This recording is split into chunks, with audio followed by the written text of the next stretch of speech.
Today we are building a budget-conscious 1080p gaming and Twitch streaming rig for my godson.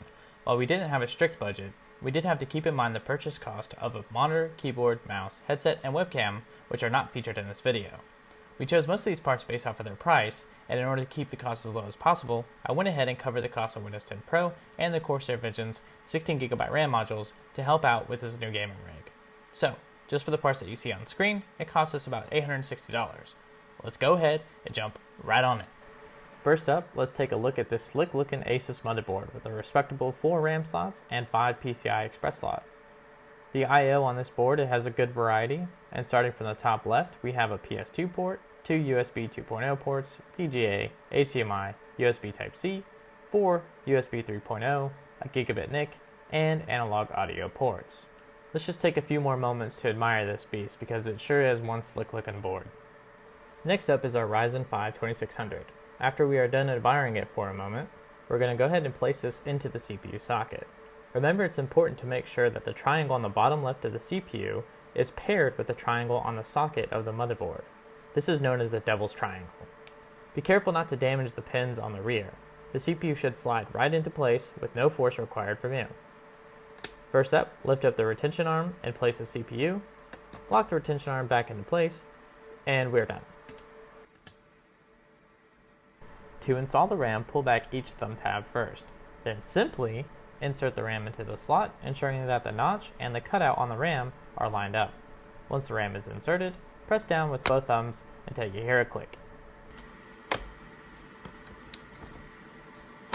The M.2 slot is right here, but before we can insert our drive, we have to screw in the standoff right here.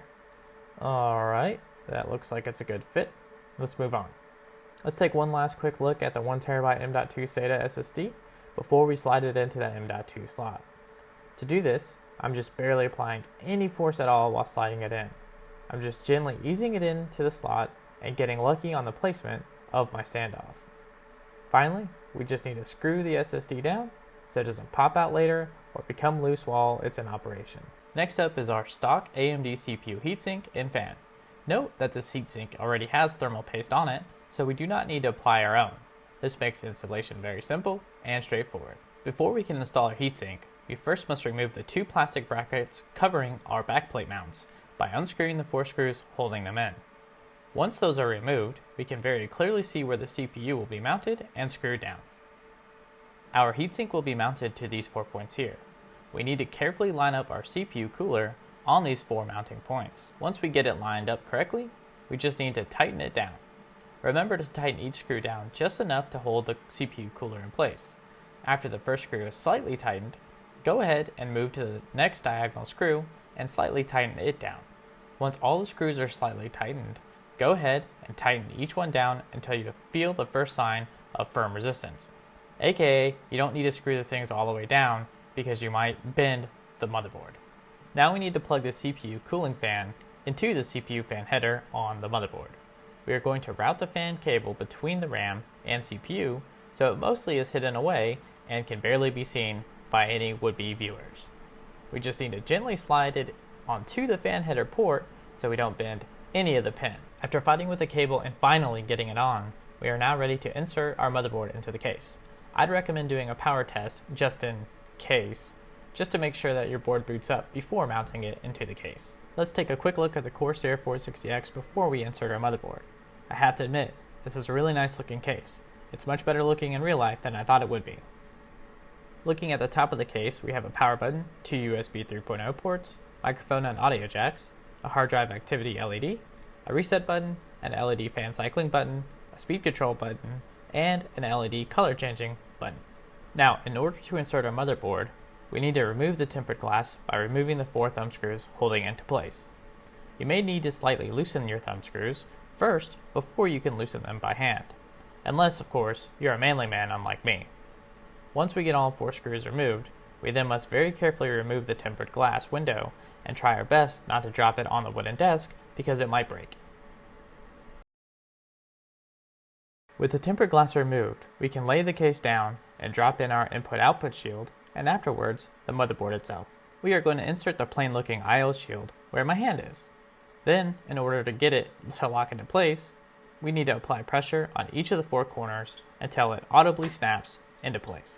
With our I/O shield installed, we just need to drop in the motherboard and try our best to make sure most of the screw holes are lined up with the standoffs already installed in the case. Once we get it to settle in, we just need to insert a screw into every single hole that has a paired standoff. Note that the middlemost standoff will peg your hole, keeping the motherboard in its place while you work. Now we simply just need to fill each hole with a screw to make sure that the motherboard is fastened down. You don't need to tighten these screws down incredibly tight. However, you will need to tighten them just enough to ensure that they won't come loose on their own. Next up is the power supply. Taking a closer look reveals that the 12-volt rail is easily capable of supplying up to 708 watts of power to our graphics card, which is part of the reason why I chose this power supply in the first place. Unfortunately, this power supply is not modular, so we will have a bit of a mess of cables to contend with in the future. Otherwise though, this is a pretty sweet power supply. It smells fantastic and also has a build quality that feels great to the touch. And it also has a very much appreciated power on and power off switch on the rear. Before we can drop in our power supply, we need to first remove the side panel from the case in order to gain access to some of the screws that are holding down the power supply shroud in its place. Remove the side panel from the case by simply unscrewing the 2 thumb screws, locking it into place, and pulling it away from the case by the handle. Now that we have it removed, let's take a quick look at what all is going on this side of the chassis. First up are 3 2.5-inch drive mounts, most likely for your SSDs. Over here, we have 2 3.5-inch caddies if you need a place for mass storage. Then, all the way over here, we have the LED power distribution hub that helps sync the brightness of all the LED fans. This unit uses SATA power to keep the LEDs nice and bright. The PDH connects to the lighting controller, which is towards the front of the case. You don't actually need to use this because you can control all the fans from the top of the case. To remove the power supply shroud, slightly press this plastic tab until it pops in. Then simply jiggle loose the shroud that's covering the hard drive bays, and once we have that removed, we can then jiggle the power supply shroud free from the case. There are plastic hooks that are keeping the shroud in its place, so be careful when removing it to not break those plastic hooks. We are going to insert the power supply with the fan facing downwards. That way, the PSU can pull air from beneath the case to keep itself cool. As you can see here, we barely have enough room for all of our cables, so if you were to buy this case, keep in mind there isn't much room to spare if you plan on keeping the hard drive bay inside of the case. Now we're just going to have to wrestle with all these cables until we can pull the ones that we need free from the mess. We need the 24-pin motherboard power cable, the CPU power cable, and one of the PCIe power cables. We will go ahead and run these through the back of the case, and also keep one of the SATA power cables easily accessible for our PDH to power all the LEDs on our case fans. Now that we have the power cables that we need available, let's go ahead and get the rest of the cables tangled back up and mashed in between our power supply and hard drive bay. Once that is done, we will then screw the power supply to the case to keep it locked into place. Replace the plastic shrouds that cover both the power supply and the hard drive bay, and then plug in the necessary cables for the front USB 3.0 ports, the power on and off buttons, the reset button, the hard drive activity light, and finally the front audio jacks. For your viewing pleasure, we skipped these actions to reduce the length of this video.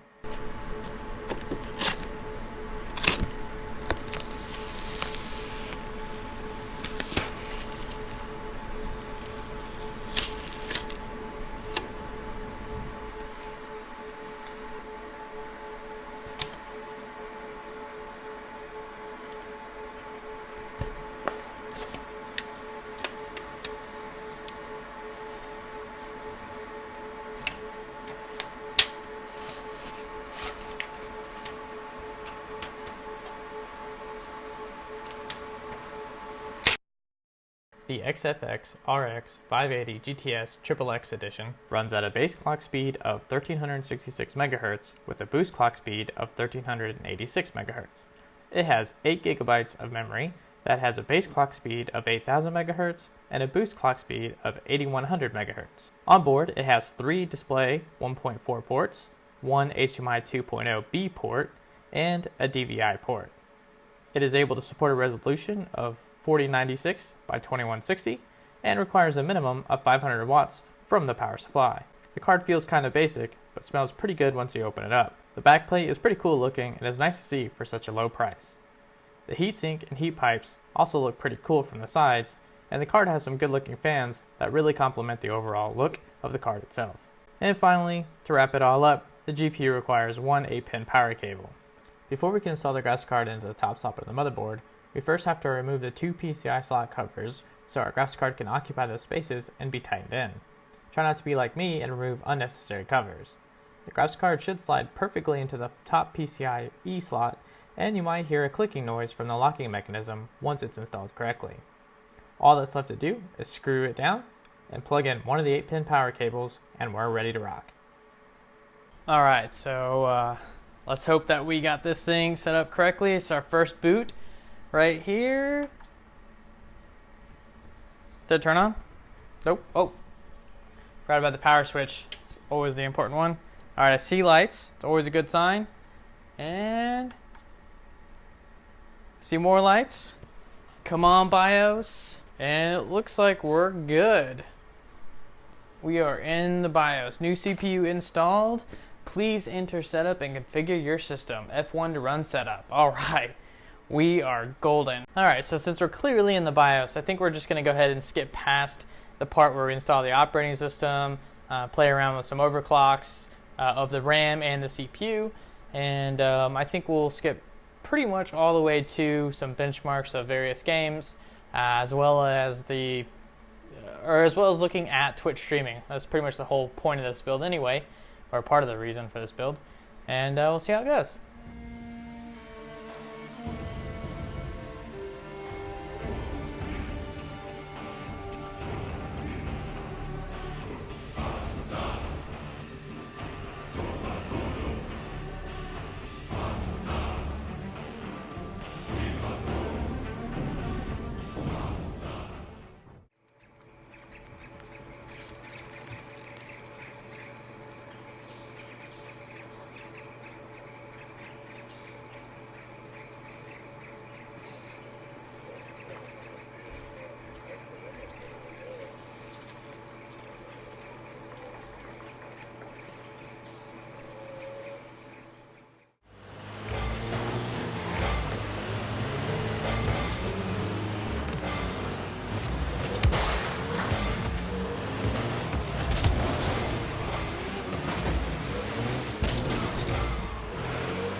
Alright, so I've been pleasantly surprised with this build so far. It's performed well. It can somehow stream to Twitch at 720, 60 FPS and play games at the same time. Now granted, it's not playing games at the most demanding settings, but the fact that it can do it is absolutely phenomenal. Like my 5960X even struggles from time to time. So this has been a great build, and I've been very excited to actually build this thing. This is my second Ryzen build, and I can't say enough good things about this particular CPU. And I was pleasantly surprised by the XFX 580 as well. So last thing on the list to do is, of course, pack it up. So I'll be using this instant pack quicking stuff for the first time. So it supposedly expands out, and then we're going to use this to protect the GPU in shipping. So the idea is that this foam will expand, or I think it's foam, will expand into here, filling in all these holes. or spaces and keep that GPU from being popped out or breaking off the motherboard, hopefully, because this thing's got a long trip. So part of the instructions to use this product is to make sure that you do not breathe the vapors, wear gloves and eye protection, and something about having adequate ventilation, which we have none of those things. So looks like I'm gonna have to go in the old closet and break out some of my old lab equipment from my earlier days. So I'll be right back. Anytime when you're dealing with chemicals, you're always gonna wanna make sure you have the proper eyewear, hand wear, and of course, clothing wear. I have none of those, so we're just gonna wing it with what I do have. How do I look? Good? You guys can't see me smiling. I actually cannot see in these because they're fogging up. So we're gonna forego some of this eye protection. Yeah, very smart. So I forgot to read the instructions and it fell out, but I'm pretty sure this stuff starts working within about 15 seconds of touching my hands or something like that. Yeah, I have no idea. So we're just gonna wing it. I'm gonna unravel this and then break it. Oh, the instructions are actually on this. Watch a video, be successful. Study shows that those who view a 30-second video are more likely to pack correctly. Go to this link to find out more. Unfold the bag completely on a flat surface. Always wear eye protection. Press A until you hear a pop. And I'm not reading that fully there. Pat 10 to 20 times until you hear another pop. Pat A, pat back and forth from A to B 10 to 20 times. So pop A, and then after I pop A, pat 10 to 20 times. All right, so let's try and get this on camera. All right, here we go. So hopefully I can get this all without screwing it up. Okay, popped. Back and forth. 10 to 20 times. I probably should have counted. Oh, I don't have my safety goggles on. There we go. Oh, it's getting real warm. Okay. Oh, popped again. That scared me. Oh, I guess I'm done. So now I gotta place it in here. See if you guys can see that. Oh, it's filling up quick. Oh no, I think I screwed it up. That's really hot. Get down in there. Get down.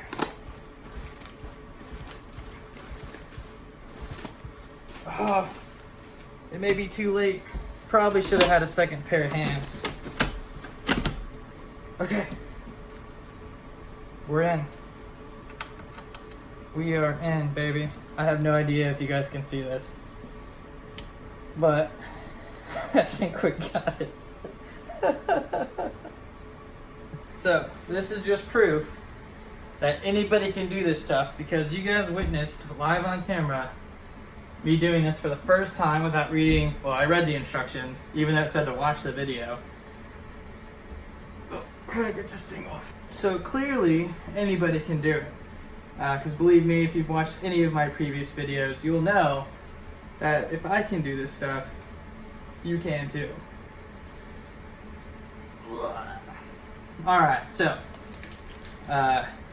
when you get this computer, make sure you remove the plastic that is protecting the glass, and please, please, please, please remove this packing material before turning on the computer for the first time, because if you don't, you're going to have a bad time. But I think that's packed in there pretty good, and I guess it needs to be cleaned up a little bit. Oh, and also, don't forget the power switch is off here, so when you get this, you're going to have to turn that on. Yeah, that's it. So, ladies and gentlemen, thanks for watching, and I'll see you all next time.